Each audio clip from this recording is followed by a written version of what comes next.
Assalamualaikum warahmatullahi wabarakatuh.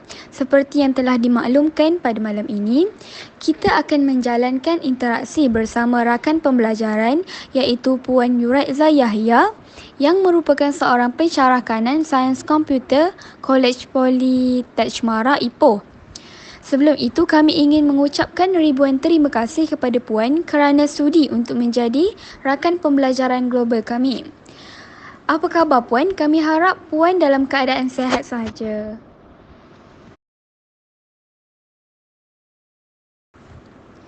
Baiklah, seterusnya saya akan memulakan interaksi dengan mengajukan soalan yang pertama kepada Puan iaitu seperti yang kita tahu ada beberapa jenis plagiat yang sering dilakukan dalam penulisan. Sebagai seorang pensyarah, apakah jenis plagiat yang biasa dilakukan dalam kalangan pelajar? Okey, Cik jawab soalan. Okey, untuk soalan yang pertama, kursus yang saya ajar lebih banyak kepada kemahiran menggunakan komputer dan penyelesaian masalah. Jadi untuk melibatkan penulisan laporan tu kurang sedikit. Ada tapi tak banyak lah. Untuk kursus Cik lah, untuk kursus saya. Antara jenis-jenis plagiat yang dalam penulisan, sebab soalan dia berkaitan dalam penulisan, yang dikenal pasti ialah plagiat secara patchwork ataupun campuran lah, di mana dia ada plagiat perkataan yang secara langsung dan ada juga yang telah diparaphrase. Maknanya dia dah ubah suai sedikit. Ada juga yang untuk yang secara langsung tu jarang lah, tapi selalunya dia ada secara patchwork. Untuk ada juga kadang-kadang untuk hasil kerja ni, dia kalau hasil kerja tu subjek tu ada kesinambungan, dia ada buat self plagiarism. Self plagiarism ni maksudnya dia plagiat hasil kerja sendiri. Dia ambil tapi dia masih buat menggunakan secara patchwork juga. Dia ubah suai sedikit untuk hasil kerja semester akan datang. Sekiranya ada subjek yang ada kursus yang melibatkan kursus kesinambungan. Tapi yang itulah antara yang jenis-jenis plagiat yang selalu dilakukan pelajar adalah secara patchwork ataupun secara tampalan ataupun secara campuran yang telah di-paraphrase dan ataupun diambil terus. Baiklah, saya Nur Hasbi binti Ramli, pelajar IPG Kampus Perempuan Melayu ingin bertanya soalan kepada Puan. Seperti yang kita tahu juga, selalunya pelajar culas untuk meletakkan sitasi atau penghargaan kepada penulis asal. Bolehkah saya tahu bagaimanakah pihak Puan mengesan penulisan pelajar tersebut sama ada mengandungi isu plagiat ataupun tidak? Okey, untuk soalan kedua, bolehkah saya tahu bagaimana Puan mengesan penulisan pelajar tersebut? Sama ada isu plagiat atau tidak. Okey, selalunya pensyarah ni dia bila dah biasa baca, dia tahu mana plagiat ataupun tidak. Nak kalau dia ambil laporan daripada senior lah, daripada senior. Selalunya kita tengok, selain daripada kita tengok secara lalu, kita akan tengok pada struktur bahasa lah. Struktur bahasa, ada yang bahasa dia selalunya tulis dalam English. English tu okey, ada separuh tu tiba-tiba English tu tidak boleh dibaca. Okey, maksudnya perbezaan struktur bahasa tersebut. Yang kedua, dari segi format penulisan. Format penulisan ni mungkin dari segi font yang digunakan. Okey, yang ini font, mula-mula font Times New Roman, lepas tu Arial. Maksudnya dia tidak standard, tak sama. Jadi kita boleh agak lah, yang ini dia copy and paste. Yang itu penggunaan kosakata tu dari segi penggunaan perkataan-perkataan, jargon-jargon yang digunakan tu, sama ada perkataan tu mungkin bahasa yang ditulis atas tu terlalu simple, tiba-tiba ada kosakata-kosakata yang susah, yang mungkin tidak berkenaan atau yang tidak sesuai dengan apa kesinambungan ayat tersebut. Itu berkait pula dengan ketidaksetaraan susunan ayat. Susunan ayat tu tak setara. Kita boleh tengok tidak ada kesinambungan ayat tersebut dengan paragraf ataupun paragraf yang di atas dan paragraf yang di bawah. Serta kadang-kadang kita baca ayat tu dia campur-campur kan, tadi menggunakan patchwork kita tak faham apa yang dia nak sampaikan. Tersukar untuk memahami penulisan dia. Ayat-ayat dia tu ataupun perkataan paragraf tu tak sampai, tak faham. Itu kita boleh agaklah dia campur adukkan benda tu.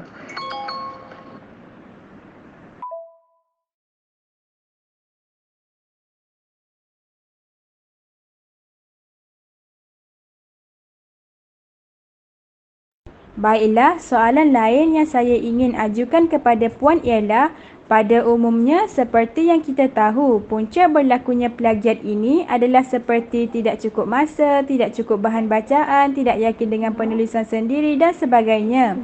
Jadi sebagai pensyarah, jika seseorang pelajar itu melakukan plagiat, adakah tugasannya akan terus digantung atau masih boleh dipertimbangkan ya? Terima kasih Puan. Untuk soalan ketiga, jika seseorang pelajar dapat melakukan plagiat, tugasan akan terus digantung atau masih boleh dipertimbangkan. Untuk soalan ketiga ni bergantunglah pada budi bicara pensyarah tersebut.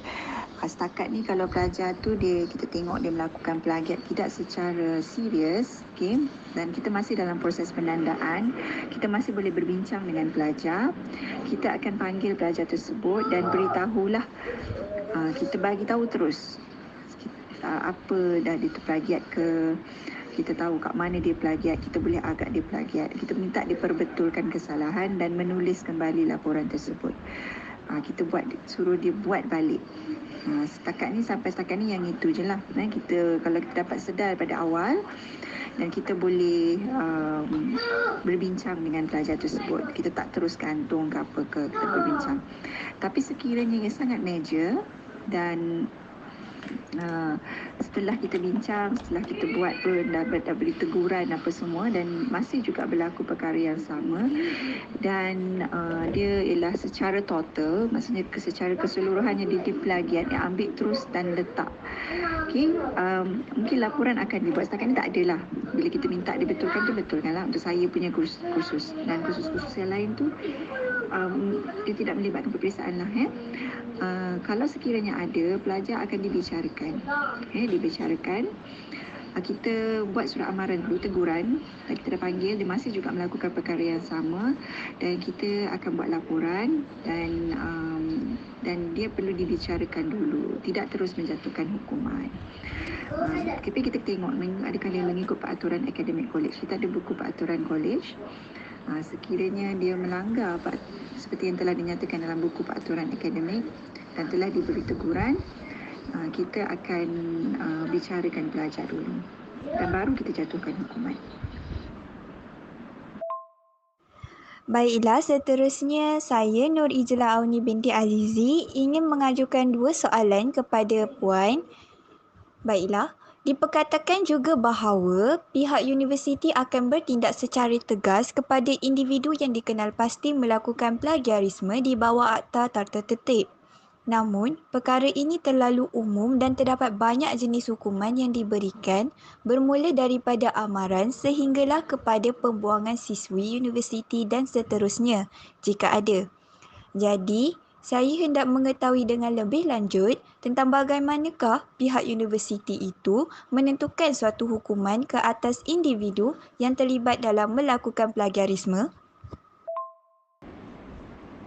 Soalan ni lebih kurang samalah macam yang di atas. Tapi yang tadi tu lebih mungkin kepada individu lah. Ini kepada pihak kolej lah. Tapi saya mungkin dah menjawab sedikit berkenaan ini.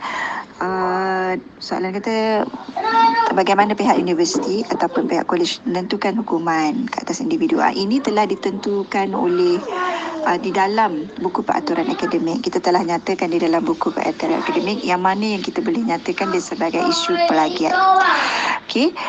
Sekiranya kita dah tengok dalam buku peraturan akademik dan telah dinyatakan dalam fasa yang mana, dalam bahagian yang mana, kita telah kenal pasti itu ialah plagiat.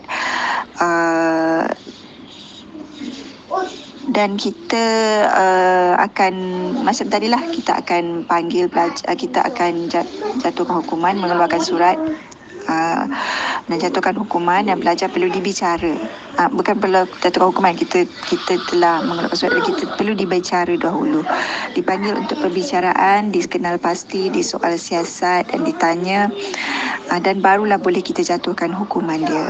Okey, tapi walau bagaimanapun, buku peraturan akademik ni telah diedarkan pada awal semester dan telah diletakkan dalam portal pihak kolej. Dan taklimat berkenaan peraturan akademik juga telah diberi oleh bahagian akademik dan mentor.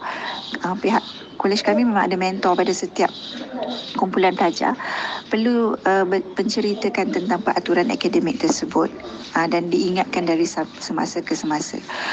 Even dalam kelas pun pensyarah pun akan mengingatkan dari semasa ke semasa. Dan sekiranya laporan berkenaan plagiat serta ketidakjujuran akademik ni ada, sama ada dia mengambil hasil kerja orang lain tanpa mengatakan sumber asal ataupun dia buat rujukan pelajar, antara hukuman yang pihak kolej boleh lakukan ialah denda, digantung semester atau menggagalkan kursus. Tapi ia semuanya bergantung kepada hasil perbicaraan dan hasil keputusan perbicaraan akademik tersebut. Ya, kita tidak terus menjatuhkan hukuman, kita perlu bicara dulu dan tanya, dan baru kita tentukan apakah hukuman yang sesuai kepada pelajar tersebut, kepada isu tersebut. Untuk pengetahuan Puan, sebelum saya melaksanakan Google Slide berkaitan dengan isu plagiarisme ini, saya telah mengadakan satu soal selidik berkaitan dengan isu ini di ruangan media sosial seperti di Instagram dan juga di aplikasi WhatsApp. Jadi hasil daripada kajian, saya mendapati bahawa hampir kesemua pelajar institusi pengajian tinggi mengetahui dan sedar bahawa plagiat itu merupakan satu jenayah dalam penulisan. Namun, mereka masih melakukannya kerana sifat pelajar itu sendiri yang malas, buat kerja di saat akhir, tidak yakin dengan penulisannya dan lain-lain.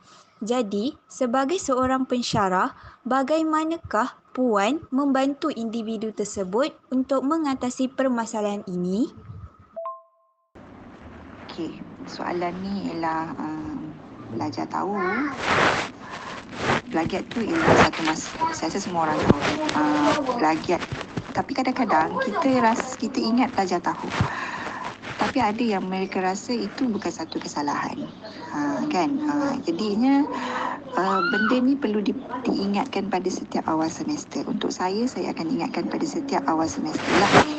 Okey, masalah plagiat, masalah ketidakjujuran akademik, apa akibatnya, benda tu kena perlu ingatkan, dan apa yang dikatakan plagiat, kena beritahulah yang mana yang dikatakan plagiat. Kadang-kadang kita rasa pelajar tahu, tapi mungkin pelajar tidak tahu. Tapi mungkin untuk kes saya, dia kurang dari segi penulisan lah. Saya lebih pada kemahiran. Jadi laporan yang perlu untuk kursus saya, dia memang ada projek dan juga task-task yang perlu disiapkan. Dan kebanyakannya task tu ialah dia perlu menyelesaikan masalah berdasarkan case study yang telah kita beri ataupun soalan-soalan yang berbeza. Kita bagi beberapa, macam saya, bentuk soalan yang diberi itu juga boleh menyebabkan mereka plagiat ataupun tidak. Soalan tu akan diberi berbeza-beza lah, dan kita beri pilihan case study untuk dia buat. Jadinya memang setiap kali dia melakukan kursus tersebut, dan kursus saya melibatkan penghasilan produk, mereka perlu membentangkan tentang proses penghasilan produk tersebut sebelum dia buat laporan tersebut. Dan even laporan pun, kalau dari segi nak kata kita bantu dari segi perlu ada progress. Dia setiap minggu tu kita tidak perlu terus present, dia perlu tunjukkan progress. Progress tu apa ya, dia punya struktur lah, macam mana minggu kita akan bagilah, minggu ni dia kena bentangkan tentang progres yang mana, minggu ni tentang progres yang mana. Jadi kita boleh kesan awal mana kesalahan ataupun mana benda yang dia salah ambil, yang dia tak boleh ambil. Okey, sumber-sumber mana yang boleh ambil, kan, untuk hasilkan produk, boleh ke tidak. Okey, maksudnya kita kena tunjuk progres hasil kerja dalam bentuk mingguan. Dia nak mengelakkan mereka buat kerja di saat akhir. Tapi masih juga ada pelajar yang tidak menunjukkan progres dan menunjukkan kerja di saat akhir. Tapi sekurang-kurangnya bila saya minta dia menunjukkan progres kerja, sekurang-kurangnya dia akan meminimalkan jumlah pelajar yang melakukan kerja di saat akhir dan akhirnya menyebabkan plagiat. Selain tu kita bantulah, bantu sedikit memberitahu kat mana yang dikatakan dia ambil barang orang kan. Kita bagi tahu, kita kenal pasti di mana, dan kita tunjuk macam mana cara nak ambil, dan kita tunjuk boleh ke tidak buat benda ni. Kita bantu dari segi memastikan mereka menyiapkan kerja mengikut seperti garis panduan dan juga timeline yang disediakan. Okay. Baiklah, setiap penyakit mesti ada penawarnya dan setiap masalah mesti ada penyelesaiannya. Soalan akhir sekali, apakah cara yang paling berkesan untuk menangani isu plagiat dalam kalangan pelajar, terutamanya di Institut Pendidikan Tinggi? Soalan yang terakhir, apakah cara paling berkesan untuk menangani isu plagiarisme? Okey, untuk menangani isu ni, perkara pertama saya rasa berbalik kepada kita kena